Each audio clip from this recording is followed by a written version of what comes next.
نشد ازت خداحافظی کنم، خون میره از تنم زنده نمیمونم. چه توقعی داری از این دستای بیچونه؟ با دستای مادرم بسته میشه چشمم. خداحافظ اون دنیا میبینمت عشقم. گلایی نیستا تقدیر من اینه که مادرم روی سنگ قبرم بشینه. حلالم کن مادر دنبال من نگرد، این تیغ لعنتی آبرو داری نکرد. میدونم شاید دلت تنگ شه یه روز بازم سر خاکم بشینی لالایی بگی واسم. اینجا پاییز نمیشه برگا نمیریزه، خیابوناش هیچ کدوم آبر نداره. مامان به جرم خودکشی جهنمی شدم، اصلا نترسیا به خدا آتیش نداره. خداحافظ من دنیا میبینم ات عشقم. این شبای لعنتی انتظار دوری بود، زیر پا میذارم این زندگی بود جسوری بود. رسم بی‌وفاییه راهی نمونده بود، این تن داغونم و به آتیش کشونده بود. این خیال قصه ها این خیال خاطرات، همیشه یه روزی هست هیچ کسی نمونه با. شاید از دنیا فقط مردنش سهم منه، یه جیبا مردنش اینجا دل به دریا میزنه.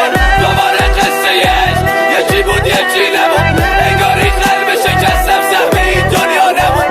دلگیرم از آدما گریه های بیامون، به همین درد و قسم دنیا مالمون نمون. برگ این آرزوها زیر پامو خالی کرد، مادرم دنیا اینه روزگار رحمی نکم. دیدی جز نامردی هیچی تو دنیا نیست، مادرم دیدی که حتی سایم هم پشتم نیست.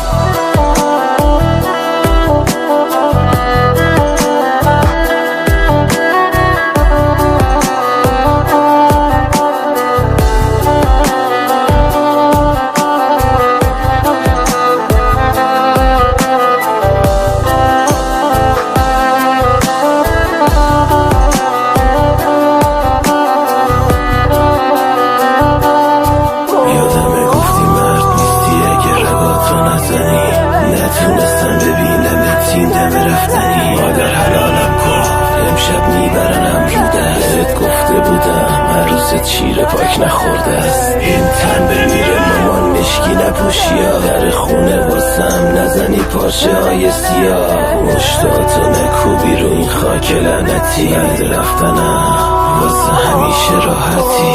آبرو داری کن نگن دلت خونه، این صدای چیه که داره قرآن میخونه؟ وصیت امینه وقتی زیر خاکم، مادرم واسم لالایی بخونه. اینجا معراج تو از روی زخماش میشناسم، اون خدا رو دیدم بدجوری گریه میکرد واسه خدا تعریف کرد. داستان عاشق خوندلو اون فرشته ها بدجوری زانو زدن جلو.